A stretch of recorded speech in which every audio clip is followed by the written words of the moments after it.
Most of the time when I gave a student a new novel to read, they would take a look at the cover and immediately say something like, "This looks boring." Occasionally, they would look at a book that another class was reading, look at the cover, and they'd say, "This looks good, can we read this?" And I used to think, boy, students sure are quick to judge a book by its cover. But then I realized that as adults, we kind of do that too. If you remember, walking into a bookstore, if you remember what bookstores are, where you could leisurely walk around, maybe even sit down for a while and look at a few books. Anyways, you'd walk into, especially to a good bookstore, and you'd see a display of, various books of various sizes and colors and shapes. And some of those images on those book covers would grab your attention immediately, and some wouldn't. And I started thinking, well, what goes into that? Because a book cover designer, he or she first reads the manuscript of the book and then has to figure out how to convey the essence of that book in one concise image. All those thousands of words, make one image out of it. And that's what I wanted to explore. So this is the Kazdoy Closet. I'm Kazdoy. Here's my closet, full of all the stuff I love: films, books, music. And today I want to look at the world of book cover design. So the book that really got me into looking fresh at book cover design is this book. It's called The Look of the Book: Jacket Covers and Art at the Edges of Literature. It's by Peter Mendelsund and David J. Alworth, and it's a hardcover book, and it's about 300 pages. It's not a cheap book. It's about $50 if you pay full retail. I happened to find it on Amazon for $25, so half price. So, if you're interested, keep a look out for a deal like that. So let's take a look first at the table of contents. And it gives you an idea of what they're getting at. So we have a preface I want to show you in a little bit that's very clever. What the book cover is, what the book cover was, what the book cover does, why the book cover matters, how the book cover is made, 2 case studies, Ulysses and Moby Dick. This is interesting. They look at those 2 books, Ulysses by James Joyce and Moby Dick by Herman Melville, and they show different covers throughout the years and decades. The future of the book cover, and then conversations at the edge, and then there's an index. So the preface is pretty interesting, so I want to show that to you. They do have a clever design with it. There's a nice 2-page spread there. And the preface is Meeting at the Edge. So it says, book covers.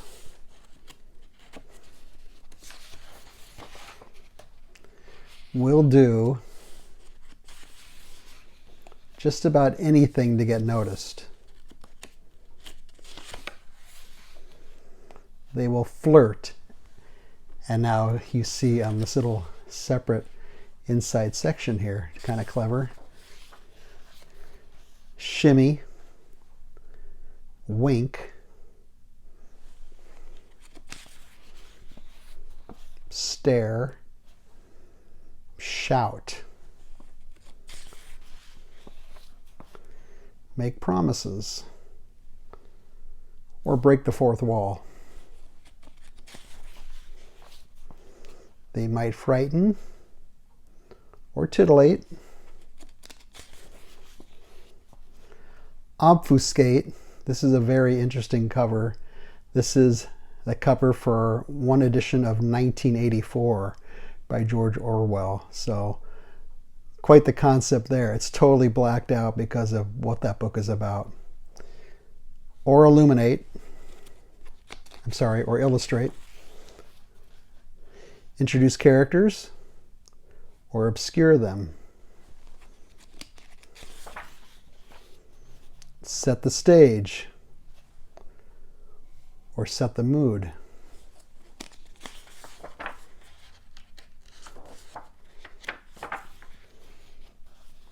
They can be colorful or not. They may vibrate or explode. They may be decorative or challenging. They can be literal or abstract. Commercial or academic.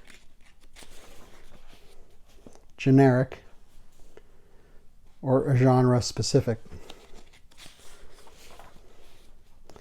They may be intentionally confusing. I had to put some paper on there because of possible YouTube policies. Or unintentionally confusing. Some book covers are bespoke. Others are boilerplate. Had to cover that up again.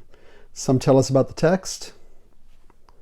Others tell us almost nothing at all. As readers and consumers, we're all familiar with the pleasures and pitfalls of judging a book by its cover. So it's a pretty good preface. And now I want to skip over to chapter 2 and show you a different timeline of how book covers have evolved through the decades.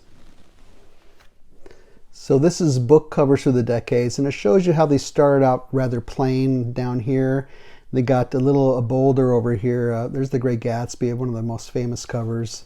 And through the years, they just changed a little bit. Some got more daring. Here's like some of the pulp fiction type covers. And then as we go through, we'll see different influences, like a 60s influence here. And then computerized computer programs like Adobe Illustrator helped out doing some of these later ones here. So here's one I wanted to show you for the book Hiroshima. This is a book I'm pretty familiar with. I've taught it several times. And this is an example of, similar to some movie posters, where this picture really does not represent what is going on in this book. I mean, the top here says 6 survived to tell what happened. Well, that's pretty much how the book is structured. But you don't see this couple walking leisurely away from whatever happened in Hiroshima. So that's kind of a misleading cover, and sometimes they do that, just I guess to sell the book and get your attention. Now here are 2 covers I wanted to point out because I really like the bold design of this Clockwork Orange cover, and all you really need is a simple picture and you know right away. Even if I took off the title, you're familiar with the film, you'd probably know right away what this is about. And here is a cover of The Catcher in the Rye that I had never seen before. So this must be an early cover from 1953. And check that out. This unusual book may shock you, will make you laugh, and may break your heart, but you will never forget it. That's kind of unusual cover for Catcher. We're going to see the more famous one later. In fact, let's look at that right now. So there's The Catcher in the Rye cover that we're most familiar with. Maybe this one here, though. When I first read it in high school, it was that red cover with the yellow type. But this cover I used a lot in my classes. This is probably my favorite novel. And here is a cover that was pretty iconic with the Central Park horse merry-go-round at the end. And then there's New York City in the background. Science fiction book covers are always interesting. They really have to get an image across. Look at these 3 for the science fiction writer J.G. Ballard. The Terminal Beach. This one is called The Winds of Nowhere. And this one, The Drowned World. So the great imagery here. Really striking colors. This is a very interesting 2-page spread. This is like thrillers that you would maybe find in the airport, but you'll notice the different ways they approach it. Sometimes they use very large type. Sometimes they use different colors. So there's a photo here. Sometimes there's a blurb down here from a critic. Sometimes the type is embossed so you can feel it. And then these are a little more modern looking, where you have the Sometimes the backgrounds are actually cut out pieces, the collages that they photographed, and then sometimes you have the type just kind of bursting off the page a little bit. So different approaches to get your attention for these types of books. This is another interesting approach for a thriller type of book. This is the Snowman, and you notice how subtle it is. It's black background, very stark black and white, and then just a very little hint of blood here to show you that this is going to be some sort of murder mystery or some sort of thriller. And then the last one I wanted to show you was this very daring cover. This is for the New Testament, and they took this picture from another source of this eye, very bloodied all around, and so kind of a daring approach for a new cover of the New Testament. So there are some different ways to look at book covers next time you're in a bookstore or next time you're shopping online. In fact, online now, because those cover photos are so small, book cover designers have to really get their image and their message across in that tiny little small thumbnail photo. So leave a comment if you'd like to. Maybe there's some book covers that really strike you as being extraordinary, or that are some of your favorite book covers. Leave a thumbs up, and don't leave a thumbs down. Subscribe would be great. Otherwise, hope you enjoyed this video, and I will see you next time.